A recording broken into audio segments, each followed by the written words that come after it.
Good morning all of you. Okay, चलिए आज का जो टॉपिक है वो टॉपिक है water conservation and rain water harvesting. Water conservation मतलब जल संरक्षण, रेन वाटर हार्वेस्टिंग वर्षा जल को एकत्र करना, जल संचयन बोलते हैं। तो पहले हम वाटर कंजर्वेशन देखते हैं। तो देखिए, सबसे पहले ये जानना ज़रूरी है कि जो सभी बिल्कुल सही बात है कि धरती पर जीवन अस्तित्व के लिए जल बहुत ज़रूरी है। मतलब यदि जीवन पृथ्वी पर चाहिए तो जल का होना बहुत ज़रूरी है। और जीवन जीने से संबंधित हमारी सभी जितनी भी क्रियाएं हैं उन सभी क्रियाओं के लिए जल बहुत आवश्यक है। हम लोग धरती पर चारों तरफ मतलब 3/4 भाग जो है वो पानी से घिरे हुए हैं। इसके बावजूद भी भारत क्या बल्कि दुनिया के कई देशों में पानी की समस्या बनी हुई है और जूझ रहा है, क्योंकि महासागर में लगभग पूरे जल का 97% जल जो है वो क्या है, खारा है, लवणीय है। तो धरती पर मौजूद पूरे जल का केवल 3% ही उपयोग लायक है। अब देखिए, जो 3% है उसका भी 70% बर्फ है। यानी कि 3% का 70% जो भाग है वो भी बर्फ के रूप में है, बर्फ ग्लेशियर के रूप में। अब केवल कितना बचा, मात्र 1% ही जल जो बचा है वो सिर्फ पीने के लिए है। अब समझ सकते हैं कि जल हमारे पास काफ़ी मात्रा में होते हुए भी जो व्यर्थ जल है वो किसी काम का नहीं है, लवणीय है, खारा है। केवल 1% जल हमारे पास पीने लायक है। इसलिए हमें स्वच्छ जल की बहुत महत्व देना चाहिए, उसका संरक्षण करना चाहिए। अब देखिए, स्वच्छ जल को दूषित करते हैं जो स्रोत, वो कौन कौन से स्रोत जो हैं जो स्वच्छ जल को दूषित कर देते हैं। तो देखिए, सबसे पहले होता है भूमि अपवाह। ठीक है, जल निकासी, जल निकास की जो समस्या होती है वो दूषित होता है, रिसाव होता है, मल वगैरह होते हैं, ये सब वायुमंडलीय विक्षेप, बर्फ, औद्योगिक अवशिष्ट जो निकलता है वो क्या है कि वो सब जाके भूमिगत होकर के जल को प्रदूषित करने वाले स्रोतों में माने जाते हैं। ये सभी गंदे पदार्थ झीलों, नदियों और जलाशयों के माध्यम से तालाबों वगैरह इत्यादि में मिल करके वो जाके जल में मिल जाते हैं और जल को प्रदूषित कर देते हैं। ठीक है, अब देखिए, अब इसमें क्या है, ये जल को मतलब कुल मिला के ये बेकार कर देते हैं जब उसमें मिल जाते हैं। ठीक है, कुछ क्या है कि जैसे खाद वगैरह जब खेतों में मिलाई जाती है, उस खाद के मिला हुआ जल जाके उसमें मिल जाता है। खरपतवार नाशकों के लिए इस्तेमाल जो कीटनाशक करते हैं वो जल जाके मिल जाता है तालाबों में। आवासीय क्षेत्रों में जो कपड़े वगैरह जाकर जो धोते हैं जल में, उससे जल प्रदूषित हो जाता है। जानवरों को ले जाके उसमें नहला देते हैं, उससे जल प्रदूषित हो जाता है। तो ये इसके मुख्य स्रोत हैं। अब पृथ्वी पर जो जल है वो 3 स्वरूप में उपलब्ध है, हम पहले ही बता चुके हैं कौन कौन से। देखो, सबसे पहले है तरल जल, जो समुद्र, नदियाँ, झरने, तालाब, कुएं आदि में ये तरल जल के रूप में पाया जाता है। दूसरा ठोस जल, जो बर्फ के रूप में है, पहाड़ों ध्रुवों पर जमी बर्फ है जो ग्लेशियर वगैरह, वो होगी ठोस जल। और वाष्प जल, जो भाप के रूप में बादलों में जो जाती है, जो भाप के रूप में, वो हो गया वाष्प जल। ये 3 प्रकार के जल हैं। अब देखिए, अब 3 प्रकार के जल होने के बाद अब बचत कैसे हो, क्योंकि बचत तभी होगी जब आप एक एक बूंद बचाएंगे, तभी जल की बचत होगी। तो अब बूंद, सबसे पहले देखिए, जो नल जो अपने घर में लगे हुए हैं, जो पानी का रिसाव होता रहता है, टपकते रहते हैं, तो उसको कम मत समझिए। ये एक माह में 700 लीटर पानी व्यर्थ चला जाता है ये बूंद टपकने ही से। तो इस चीज़ का ध्यान रखना है, यदि कोई नल वगैरह ख़राब है या लीकेज है तो उसको तुरंत सही कराएं। सीधे जल से नहाने पर मतलब जो नल के नीचे टोंटी लगाकर सीधे जल के जो समर लगा के बैठ जाते हैं, तो उससे 90 लीटर पानी खर्च हो जाता है एक व्यक्ति के नहाने पर। इसलिए ऐसा हमें नहीं करना चाहिए, बाल्टी से भर के तभी नहाना चाहिए। तीसरा इसमें एक पॉइंट है कि हाथ धोकर नल ठीक से बंद करने पर 1 मिनट में 30 बूंद पानी तथा वर्ष में 46,000 लीटर पानी व्यर्थ चला जाता है जब हाथ धोते हैं नल, ठीक है, बंद यदि आप ठीक से नहीं करते हैं तो ये है।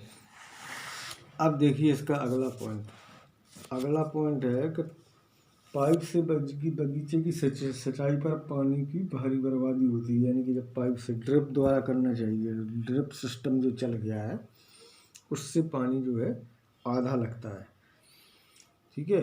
और कार वगैरह हैं जो सीधा समर लगा के धोते हैं, सब्जियां हैं सीधा नल डायरेक्ट से धोते हैं, इसमें पानी बहुत ज़्यादा बर्बाद होता है। किसी टब में भरकर सब्जियां धोना चाहिए, फिर उसके बाद उस जल को किसी जैसे पौधा लगा है लोन वगैरह में तो उसमें डाल देना चाहिए, ठीक है।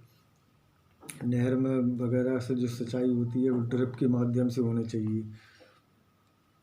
टॉयलेट यूरिनल में जो हम फ्लश चलाते हैं उसमें काफ़ी ज़्यादा पानी बर्बाद होता है। सार्वजनिक जल पर बहता हुआ पर्याप्त मात्रा में बर्बाद होता है, जैसे कई जगह देखा होगा नल चल रहा है सब ऐसे ही बर्बाद होता रहता है।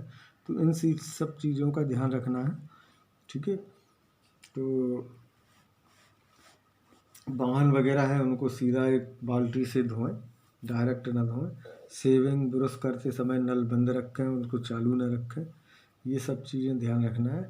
और वॉशिंग मशीन का उपयोग तभी करें जब कपड़े ज़्यादा हों, कम कपड़े डालने पर क्योंकि पानी तो उतना ही लगेगा, तो ये भी ध्यान रखना है। तो इन सब चीज़ों से हम काफ़ी जल की बचत कर सकते हैं, ठीक है। अब हम ये तो हो गया। अब जल स्रोत 3 भागों में विभाजित कर सकते हैं। किन किन तरीकों से हमें जल प्राप्त होता है? एक तो धरातल के ऊपर से प्राप्त जल, यह बारिश का जल है जो शुद्ध होता है किंतु सतर्कता न रखने पर जमीन में बह जाता है, अशुद्धियाँ घुलने का डर है। दूसरा है धरातली जल जो नदी तालाब झील झरने में पाया जाता है। तीसरा है अंतः धरातली जल, कच्चे तथा पक्के बावड़ी बोरिंग आदि से निकलता है, ठीक है। और ये भी ध्यान रखना है कि संपूर्ण विश्व में 22 मार्च को विश्व जल दिवस मनाया जाता है।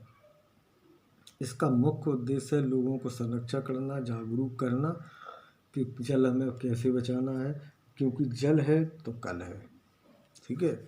तो ये ध्यान रखना है कहीं ऐसा ना हो कि इस जल के पीछे तीसरा विश्व युद्ध हो, ठीक।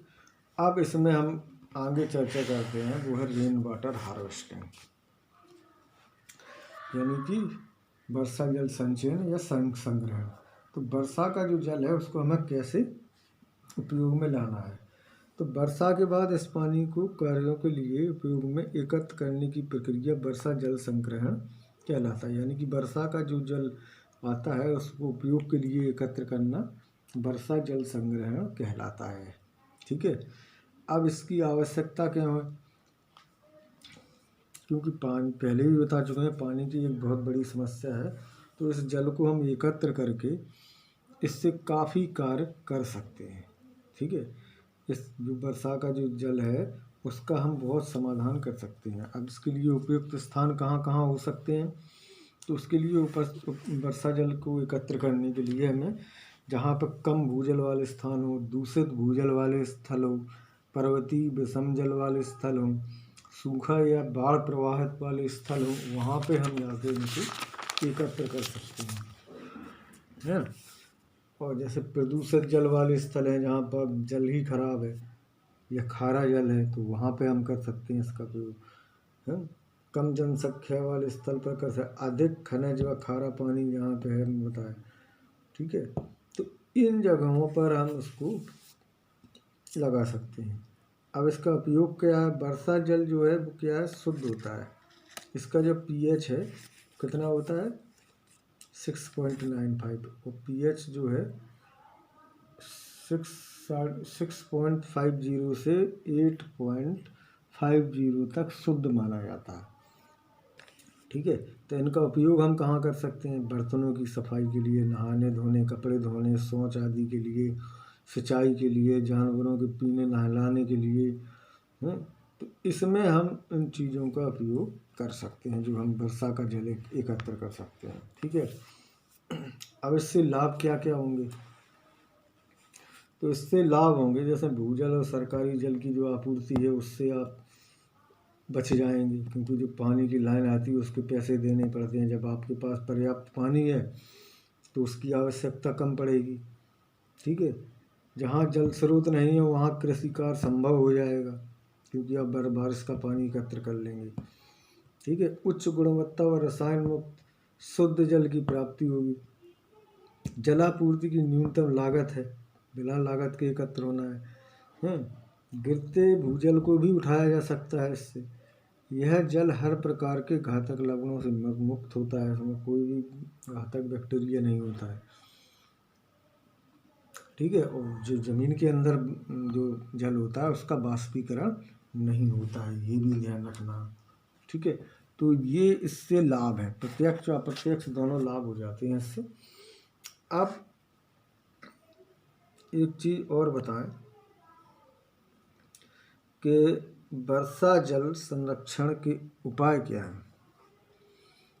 तो वर्षा जल को संरक्षित करने के लिए जो उपाय हैं वो कैसे कैसे कर सकते हैं? देखो, सीधे ज़मीन के अंदर, इस विधि के अंदर वर्षा जल को एक गड्ढे के माध्यम से सीधे भूजल भंडार में उतार दिया जाता है। एक गड्ढा खोद दिया जाता है 6x8 6x10 का।